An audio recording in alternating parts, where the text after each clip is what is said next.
we have this issue. Can we talk about it at the attorney workshop? So that's how that session came about, and that's what makes this all work, is when you have ideas of what's happening at your airport that we need to discuss.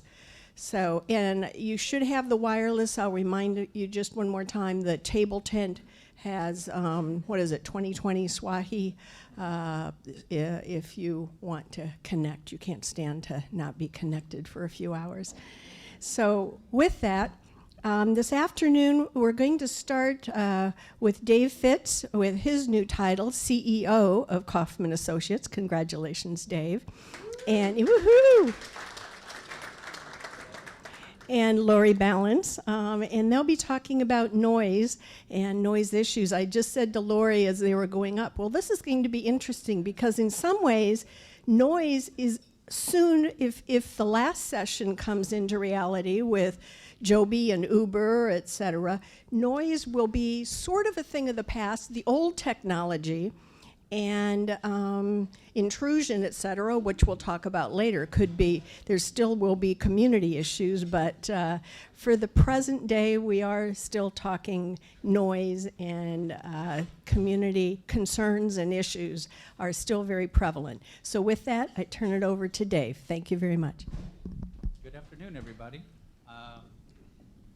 Again, my name is Dave Fitz, and I'm with Kaufman Associates. Let's make sure I'm talking into, there we go, now we can hear.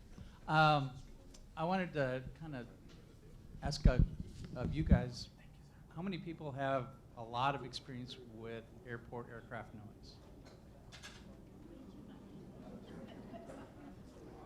So I'm trying to gauge where to start here. So for those of you that raised your hands, I am sorry. And hopefully for those that didn't raise your hands, you may glean something from this. My presentation today is really going to be geared more towards the trend of not fighting City Hall and seeing a lot of legislative attempts at changing how we regulate noise.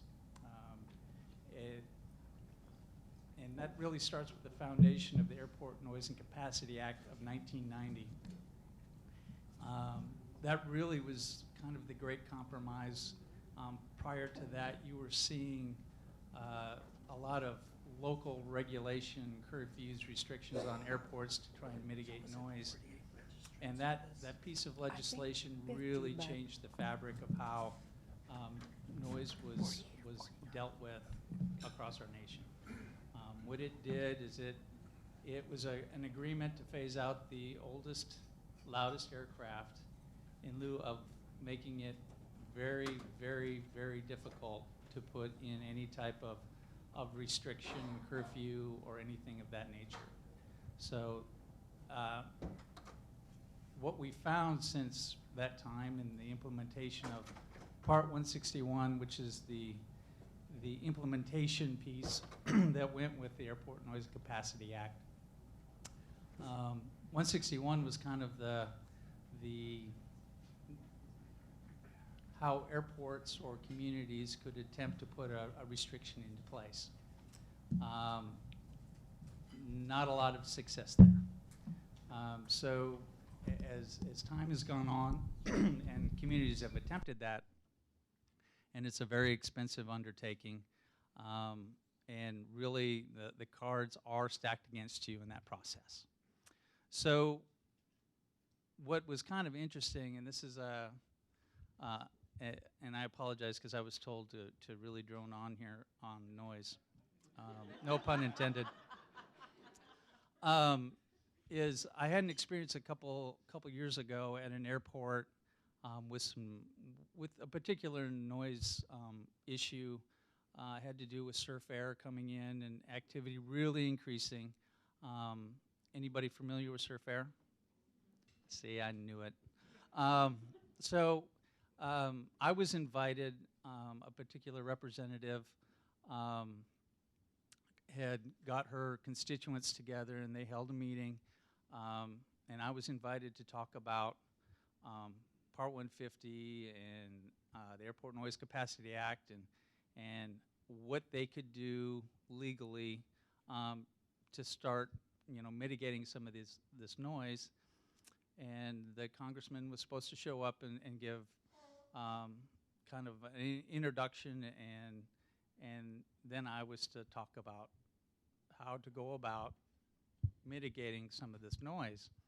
And of course, I got up and explained how difficult it is.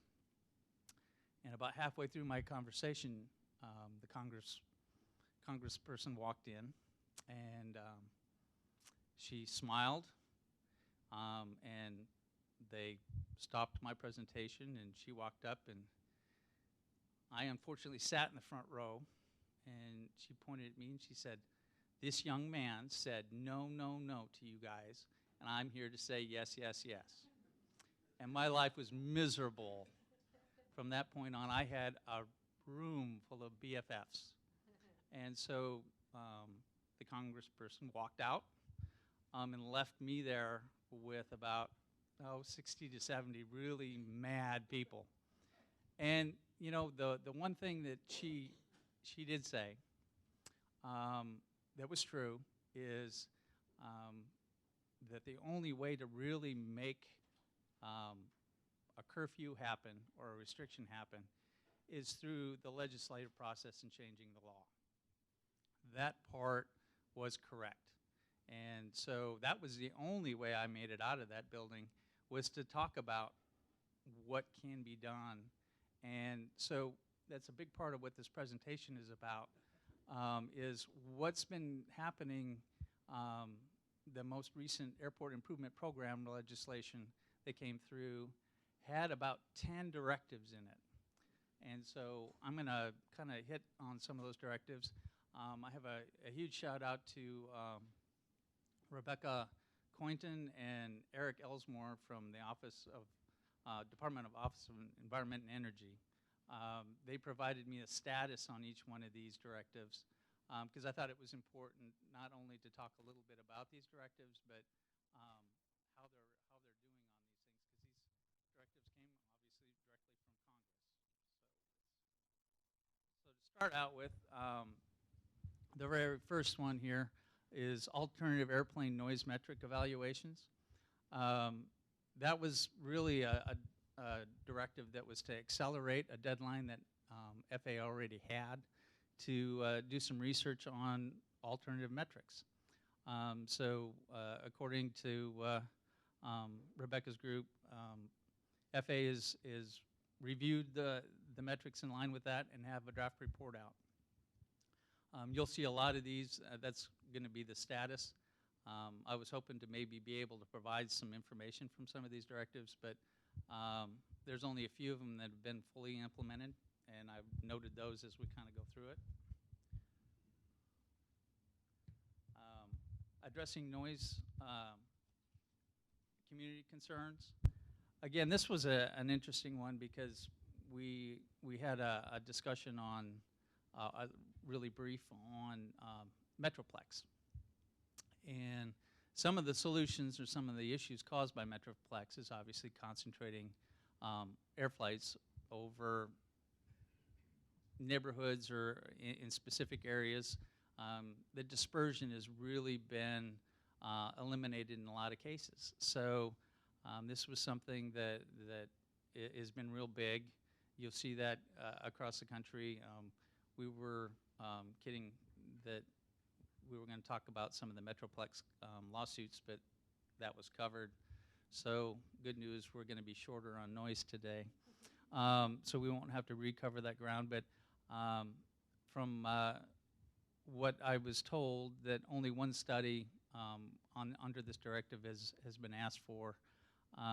And the interesting thing on this, because I want to make a special note of it, is the conflict with safe and efficient operation of the national airspace. Safety is always going to be number one, but you'll see here there's a piece of legislation that's been proposed that talks about efficiency and where that priority should be. So I say that the legislative attempts are getting very, very direct very specific on where they're trying to refine, if I can say that, or fine-tune how noise is looked at across the different lines of business in FAA.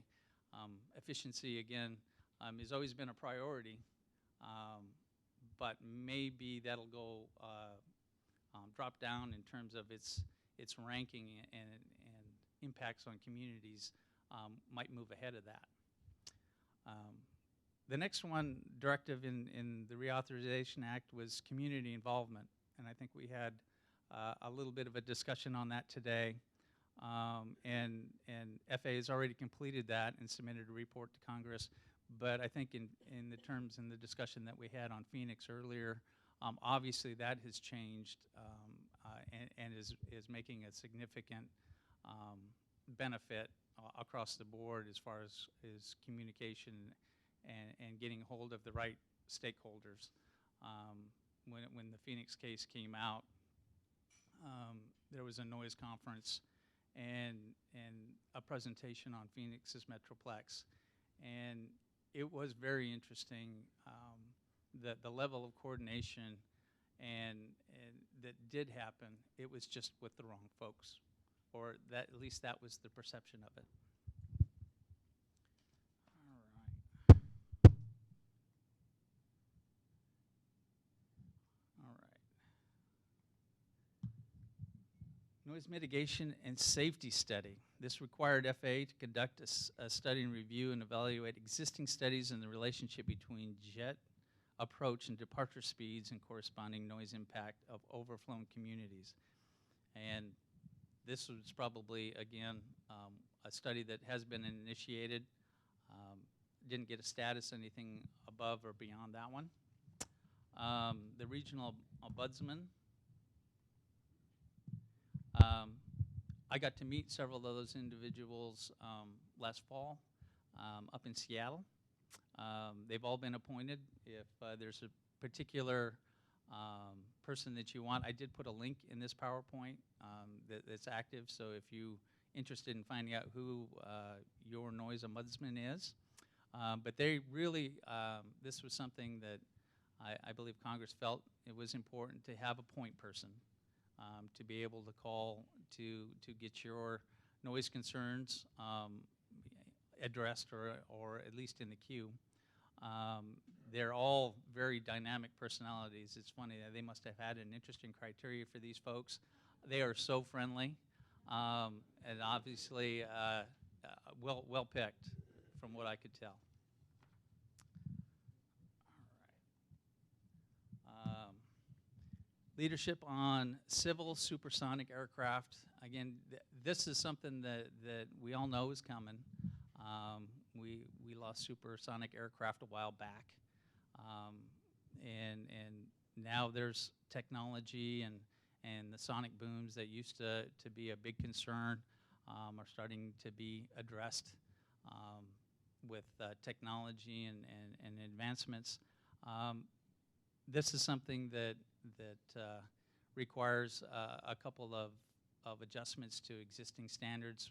Part 91, which is the general operating and flight rules, and also Part 36, which defines noise standards, and that's if you're familiar with Stage 1, Stage 2, Stage 3, Stage 4, this adds the supersonic aircraft into that mix. So they've already established some revisions to Part 91, and the revisions to Part 36 are being circulated. So that process is certainly well underway. And if you're familiar, the Airport Noise Capacity Act phased out Stage 2 aircraft. Those aircraft were built prior to 1970, so they were quite old. And Stage 3 was really the difference between those two certification levels was incredible, and really kind of felt like that was kind of the fix at the time. I think what we're experiencing out in the real world now is the perception has changed. What we see in public meetings at airports where noise continues to be an issue is that something else needs to be done. This particular measure or directive was to look at setting a stage 3 phase out.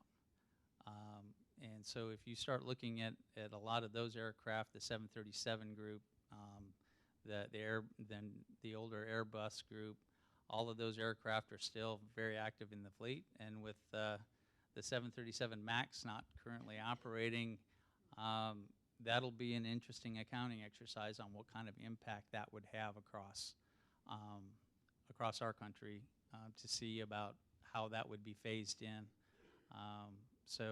But that is the next go, is to try and look at stage 3 and phasing those aircraft out of the fleet.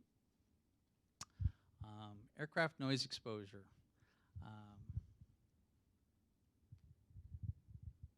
This also has a draft report. This is requiring FAA to complete an ongoing review in relationship between aircraft noise and its effects in community within the next 2 years. This is a part, I think, of the ongoing. They did a survey a few years ago that has yet to be released. Again, I think this will be, I guess, another way of verifying that the perceptions have changed across the country on what noise levels are considered significant to folks. Again, that report and that survey will be interesting information. What will be done with it will also be another interesting thing for us to keep an eye on. A study regarding day-night average sound levels. Again, this is a metric issue. DNL or LDN, depending on how you use it, has always been a huge issue in getting the community to understand it.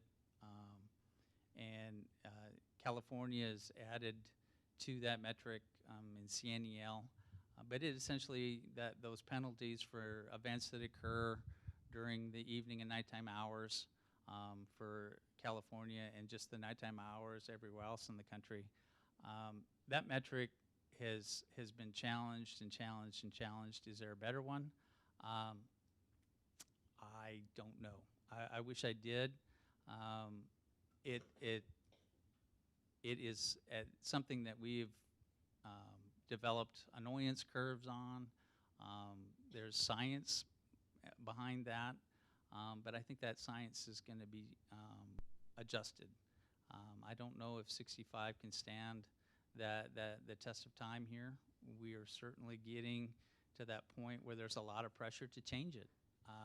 Whether it changes is a whole different story. If you can about imagine the number of dollars that have been used to mitigate down to the 65 at our larger airports and many of our smaller airports. Changing that contour to a 60 is a phenomenal change in the amount of money that would be required to mitigate that, as well as all the ripple effect on how do you mitigate something like that. So we're already seeing the sound insulation programs where many homes aren't eligible because they already meet federal standards for sound insulation. So it's a very difficult topic when we get down to it on whether we will continue to use DNL, which I think we will. I don't know that there's a better metric out there right now, but whether we lower that DNL level.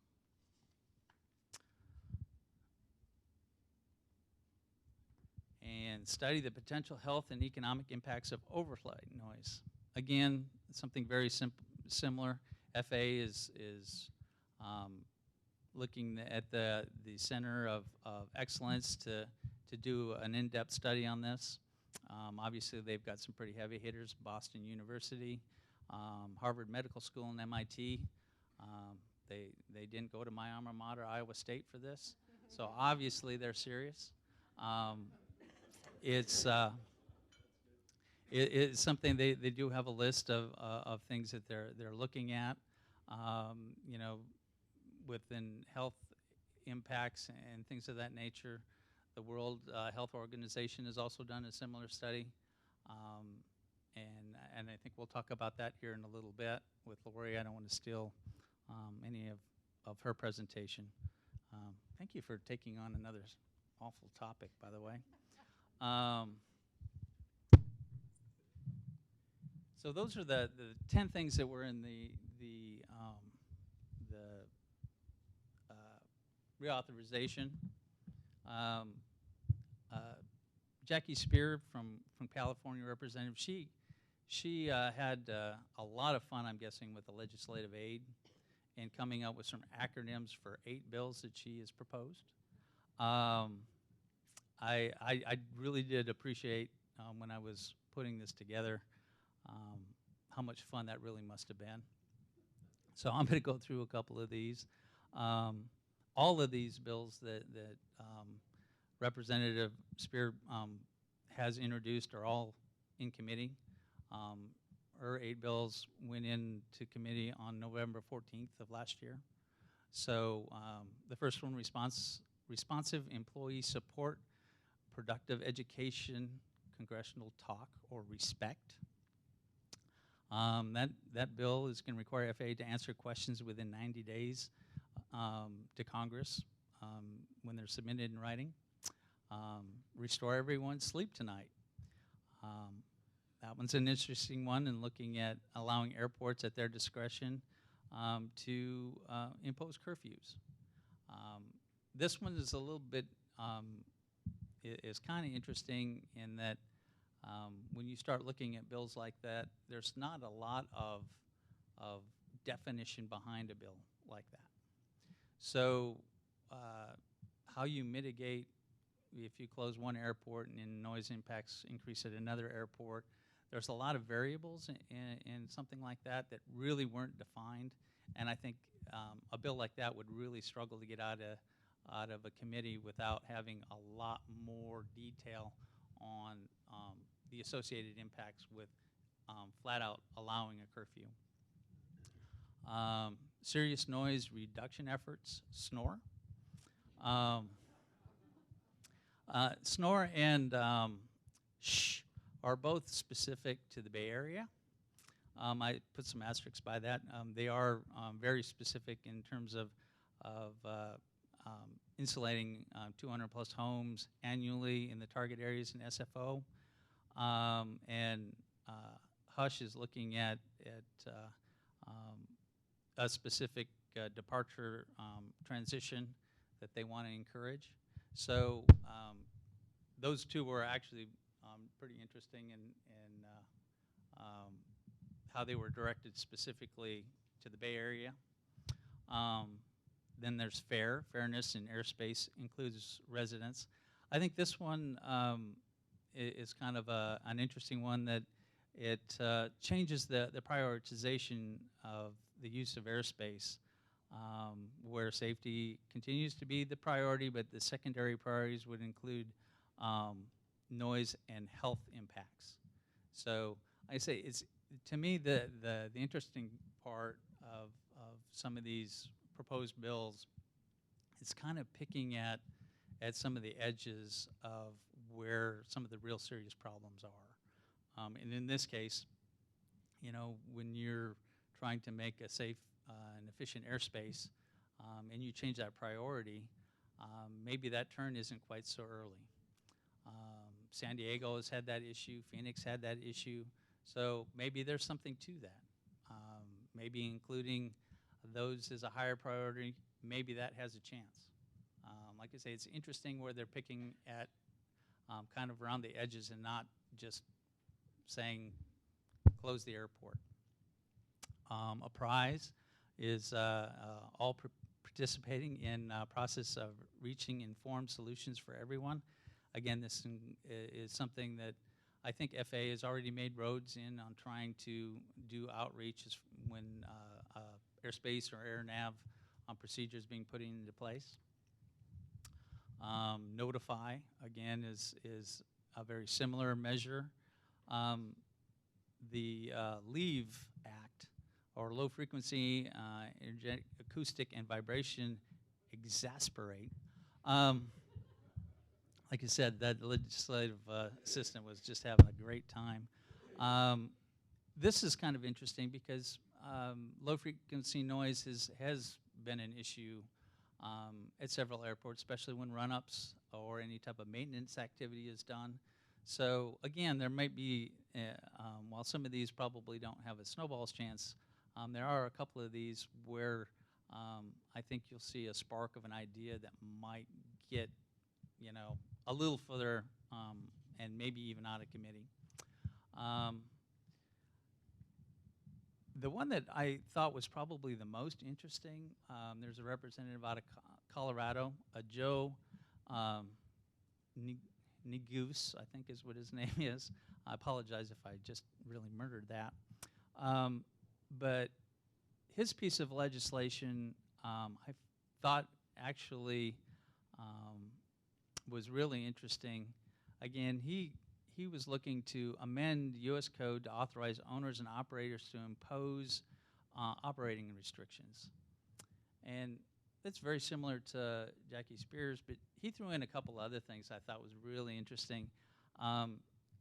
He came back and said, okay, we want to do that, but we don't want airports to get penalized if we do that. So you won't jeopardize any federal funding if you impose a restriction, which is usually the battle cry for a lot of communities. It's like, well, we can't afford to operate an airport if we don't get federal funds. So this obviously took that off the table.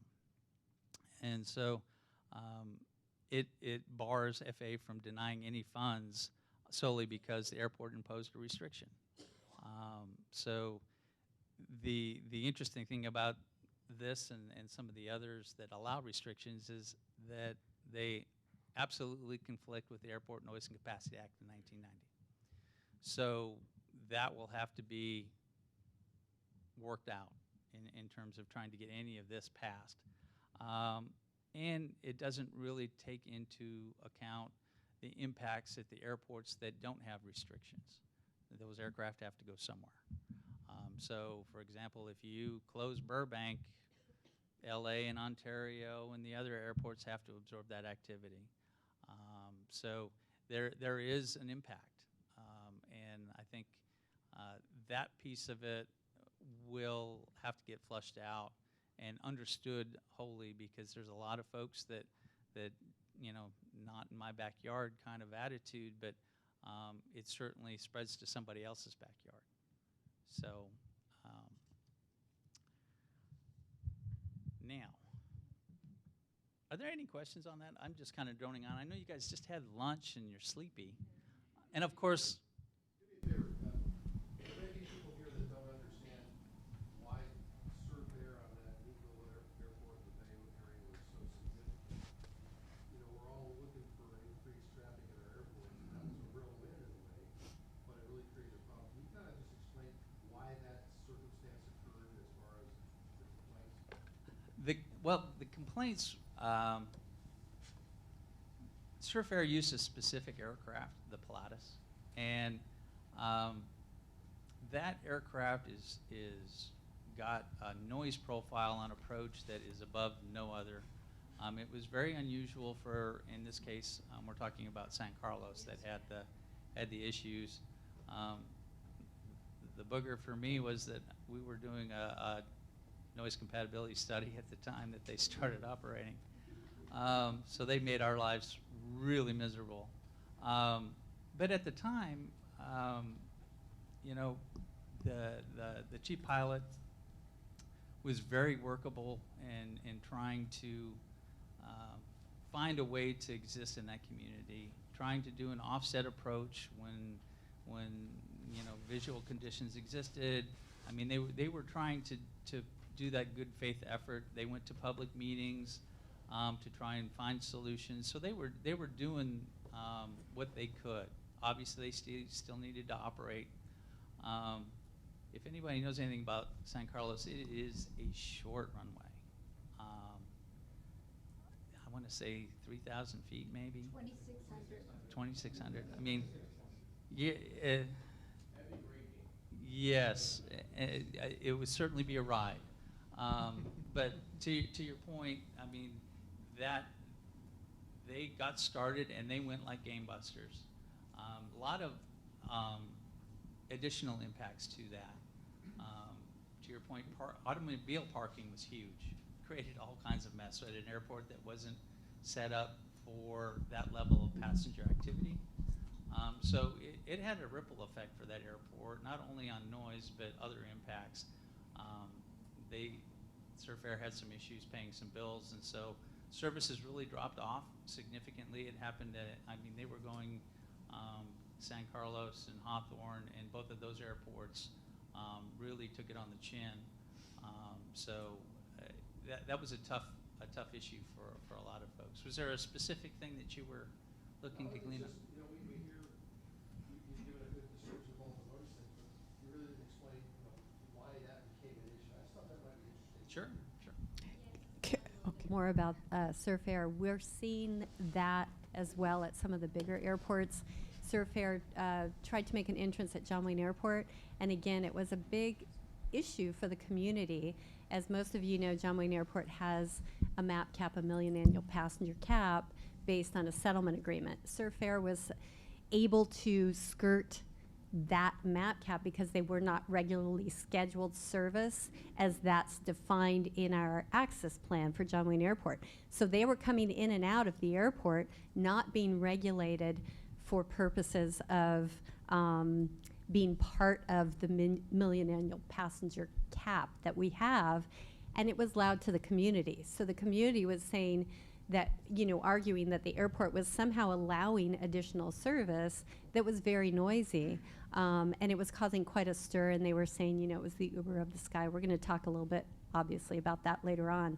But then we started getting the floats and a lot of other types of similar operations that are loud and they are frequent. So they make the community really cognizant of noise in a manner that we weren't seeing before. So it's at some of the larger airports as well as some of the smaller airports right now that we're getting these kinds of complaints and concerns about this new type of service. And Carol has, hold on. So at San Carlos Airport, where I'm the president of the San Carlos Airport Pilots Association, 3 different points. One, a little bit on Jackie Spear. I'm also on the roundtable for SFO. And so her aides came and presented the 8 bills that she had promoted. And they did say they had a wonderful time naming them all. So additionally, the Pilatus has operated in and out of San Carlos Airport for years for 2, higher, not airline things, but they're charters, and they had never had any complaints for them. The problem with Surf Air was that Surf Air would, they wanted to have SOPs for everybody because they had a lot of new pilots. So they had the pilots drop the gear about 10 miles out, and that made a higher noise profile because in addition to the gear, then they couldn't make the runway, so they had to add power. So it was very noticeable, and especially if you are cranky, it's extremely noticeable. So that was one of the big problems. And one of the things that, and also they had the, if you'll forgive me, they had uber arrogance. They thought because they were a startup and they were going to do it their way, and they had the exception to the rules that Lori just mentioned, that they could just do it their way. And I was at those community meetings that they were at for at least 3 years. And the first at least 2 years of it, they had no concept that they had to work with the people around them whose noise was that was impacting them. So they were very arrogant. They left in the middle of one of those meetings because, they had a plane to catch. And the people at this huge, completely packed 200 person meeting were outraged that they left in the middle of it because they were busy. And the last thing I want to say is that the county of San Mateo, where the airport is located, tried really hard to discourage it, so they put parking regulations in, charging for parking and fining if you parked, and there was some truth to it, but mostly I believe it was a ploy to get Surf Air out of there. But what you've also said is so. They had about 28 flights a week, and now they have between 2 and 4. So the problem is less. Yeah, now, as I understand it, they did have a transition in their chief pilot that made them a little bit better towards the end. Yes, Right. that's true. And they also, this is ironic and sad, because they also had we from the Pilots Association, not me, but another member of our board, worked with the FAA and all the parties involved. We had 30 people in a room at Sacramento to discuss a new approach that went out over the bay. And that approach went over Sunnyvale and wherever at 4,000 feet instead of 2,000 or 3,000 feet as it was before. But because of all the publicity about the noise, the people in Sunnyvale were outraged that the planes were coming over their homes, even though they were quieter because they were higher. So the congressman from that area put the nix on that new approach becoming permanent. Any other questions? That really wasn't a question, was it? Hold, I think we got one up here. yeah. Bill, you're talking about Bill, right? Could you go back to, in your presentation on legislation, you made the statement about the efficiency of the system may be taking a lower priority. And at our particular airport here, I don't know whether you were referring to airspace design or the way it's operated. We have a problem with the operation here because efficiency is always the excuse for not following the noise mitigation procedures or the departure procedures that we had traffic coming through. So 50% of the traffic is making noise where it shouldn't be. Do you understand my question? Yeah. So again, I just thought it was it's interesting that in some of those Metroplex cases, the efficiency of airspace was always the second priority. Obviously, safety being the first one. But one of the bills introduced specifically dropped or wanted to lower the priority of efficiency on that list and move up noise and health impacts. So whether that happens, I just thought it was an interesting approach to try and address an issue, because I agree with you, that is a really good point. That could be perceived, when FAA uses that, safety and efficiency of the national airspace system, a reason to not do something like a noise abatement procedure. Okay. All right. Any other questions? I knew going after lunch would be awesome.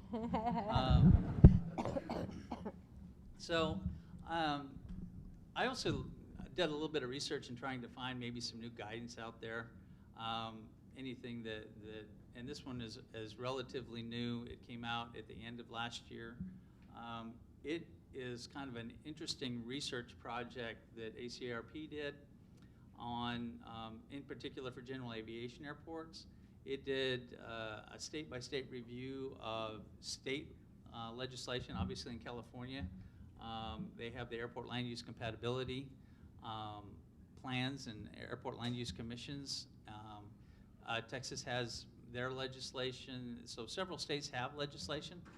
They did a really nice comprehensive review of all the different legislation, so it's a really good resource if you're from a different state. It also provides a lot of interesting approaches and discussions on it, so I thought it would be worth noting. There's also going to be an active link. If you download this presentation, you can get access to it.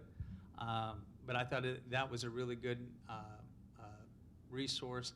It's something that, as airspace changes happen, you know, you move an approach or a departure path, you're shifting noise probably from one group to another. So land use planning is really one of those, you know, if you can do it and try and maintain compatibility, you certainly should try. And in some cases, it's really hard to mitigate after the fact. So this does have some really interesting strategies, and I thought it was worth noting. Lori, you're not going to like this, but I think You're done? Okay. So I have kind of a hodgepodge of information that's kind of pegging off of the presentation.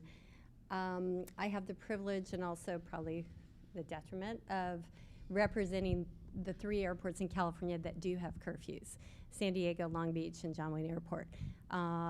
It's really interesting to me. I go to a lot of the community meetings for all 3 of those airports, and ANCA, they're grandfathered under ANCA with respect to their curfews. We always hear from the community, why can't you do more? So some of the community members like some of these legislative initiatives to water down ANCA. What they don't understand is that the airlines are salivating for ANCA to go away so that they can get the curfew removed at these airports and fly day and night. So it is a balance. We try to walk that balance very carefully at the airports that do have curfews, but it's difficult. And I think FAA is not in the room right now. I think I saw somebody leave, but I also have heard rumors that FAA isn't particularly fond of the curfews at these airports because they do cause problems for the FAA. But nevertheless, all 3 of those airports are holding strong to their curfews. They're trying to maintain those curfews and do what they can to assuage the community concerns over the Surfairs and other aircraft that potentially will try to get around those curfews. One of the things that we've seen in the community of late, and I think the fellow from LAX probably has heard about this, but there's the Fly Quiet programs have been around a long time. They're basically the community's effort to get airlines to fly their quietest aircraft in California. Obviously, you can't do that from a regulatory standpoint. You can't force airlines to fly their quietest. But what they're doing is they're actually ranking aircraft now. So if airlines fly their quieter aircraft, they get stars from these organizations.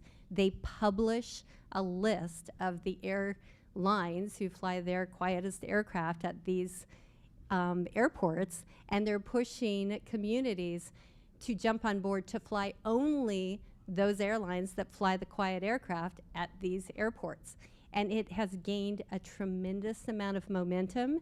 We're seeing it around all of the airports that I represent in California, and it's causing angst to some of the airlines who don't have the fleet that provide these quieter aircraft. So that's something to watch, because community groups are now with the Nextdoor and all of these organizations that are able to share information. It's gaining momentum. And I think that people are starting to get concerned about how that will impact other states if the airlines are forced to bring their fleets to California. So it's something to look out for. I don't know what will happen there. The other thing we're seeing as far as noise and the Metroplex and other programs like that there's a lot of roundtable discussions going on. And these roundtables are sometimes outgrowths of settlements that have occurred at some of these airports.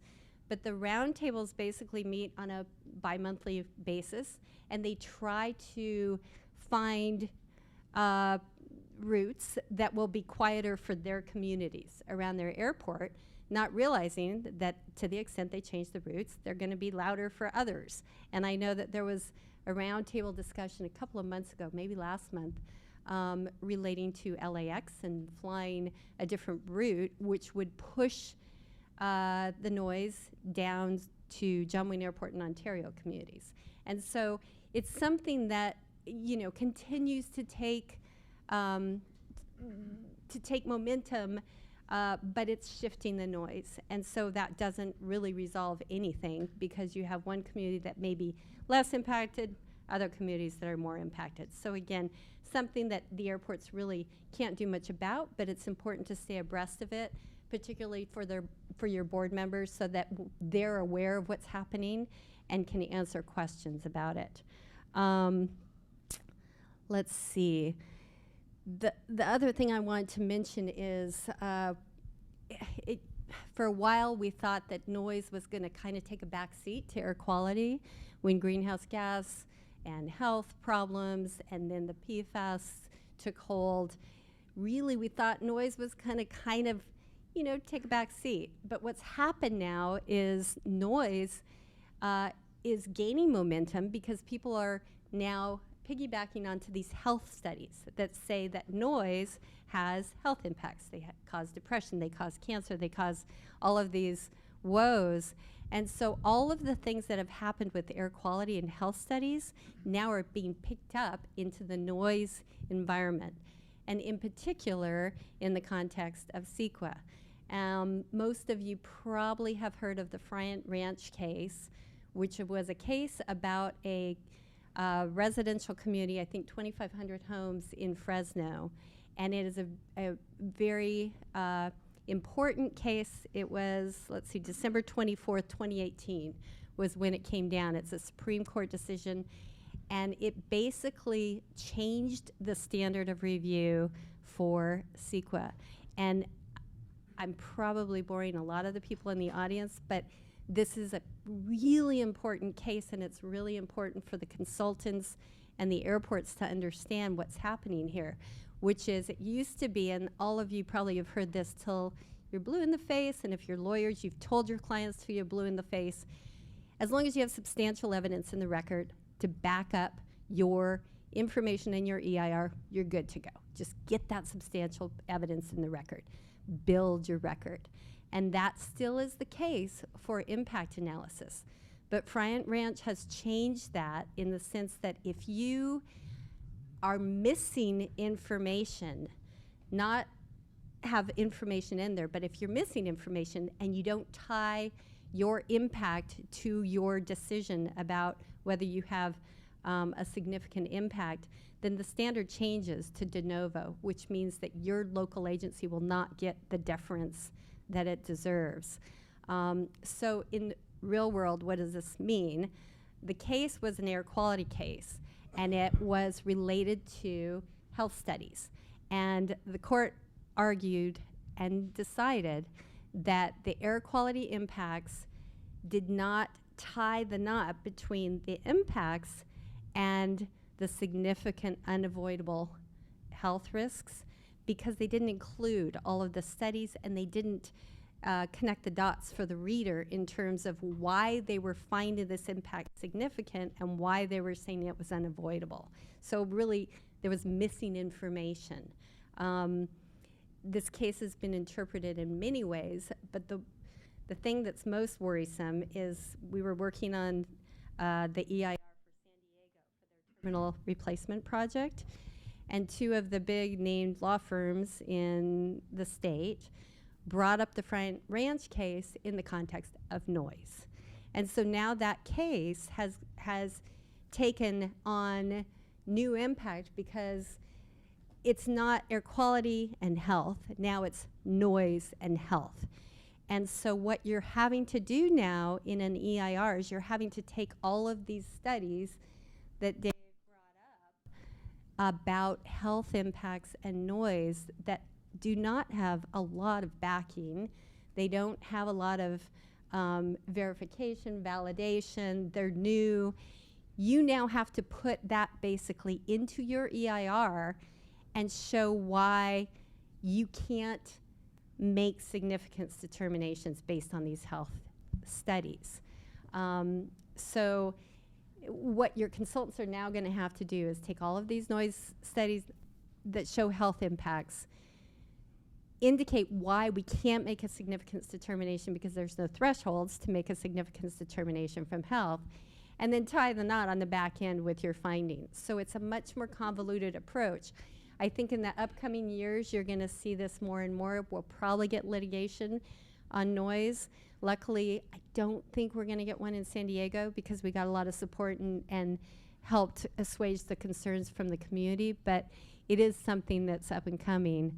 So I recommend that you carefully consult with your council anytime you're doing an EIR now, when you have noise impacts, and make sure that you listen to opponents of your projects, make sure you put in all of those studies into your records so that you have something that you can go off of if and when you get into court on this. And I think that's all I have from a noise perspective, unless you have other questions for me about some of the airports. Dave?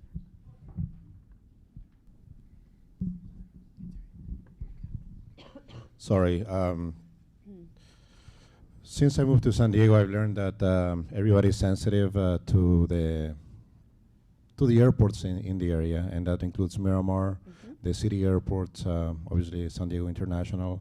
But what I'm noticing also is that the groups that are being formed, they're getting together. And for example, when I go back on the 29th, I don't know if you're aware of this, but there's an Aviation 2020 update for the city of San Diego. It is put by one of the groups who opposes noise, and we will have a speaker from San Diego International. I will be representing the city, and Charlie will also be there. And a representative from Miramar will be there, and a couple of those groups who oppose noise, aviation noise, they will be there to talk their piece. So this will be my first meeting and in San Diego about noise.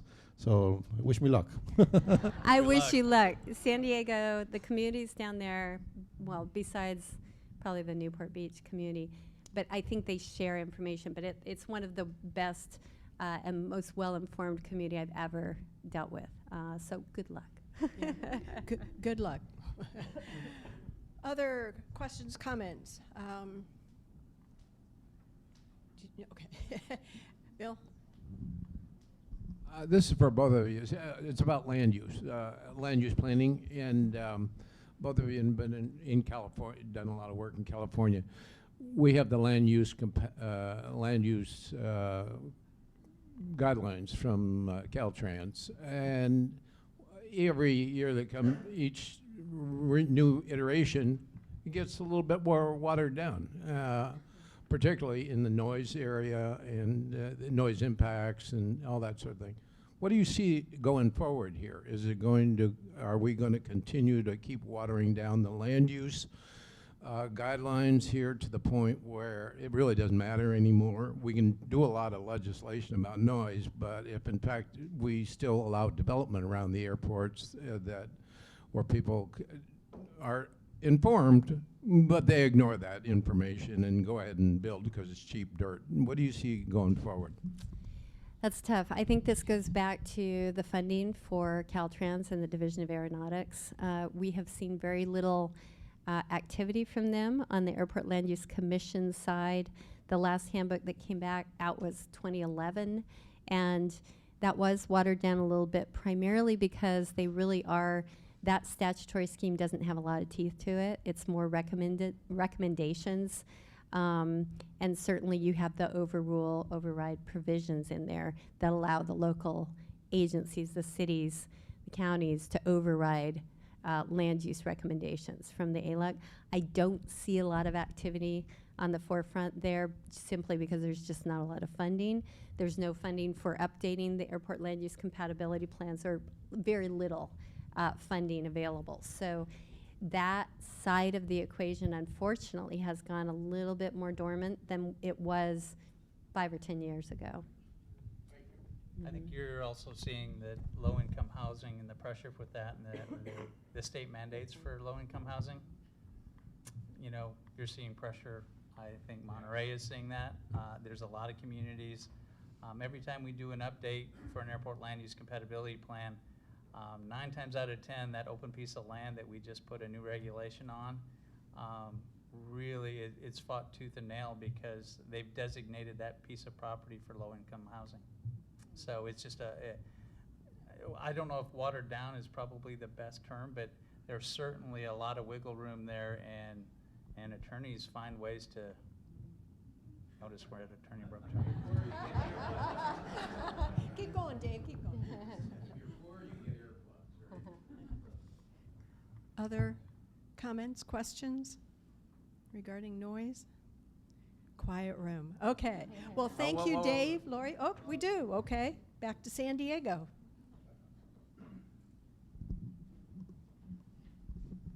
So Lori, right? Yes. You work with San Diego International and they have an airport land use and compatibility plan.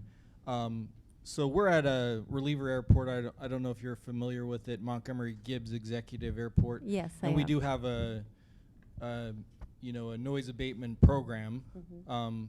But when we're looking to do determinations on noise issues, or if there's penetrations to our Part 77 services, do we look to San Diego International's airport land use and compatibility plan, or does the city have their own? Are you familiar with that? Yeah, so you should have your own airport land use compatibility plan. I did work with San Diego International Airport is also the Airport Land Use Commission for the county. So they are in charge of adopting airport land use compatibility plans for all of the airports within the county. And that did happen. And so Montgomery has its own airport land use compatibility plan, which is similar to a lot of the other smaller reliever airports. So when you look to your land use compatibility requirements, you should look to that plan, not to San Diego International's plan.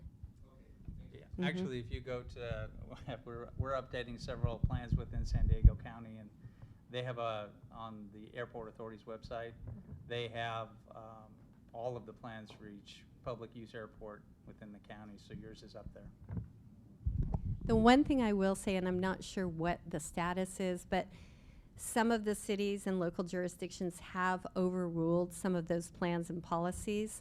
And so to the extent that they've already gone through an overrule or override procedure, then you wouldn't be able to enforce those policies. So you need to look to the local jurisdictions to see what's happened.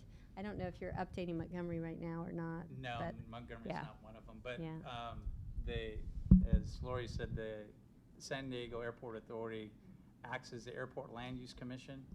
What that means is that body provides oversight of the airport land use compatibility plans in the county.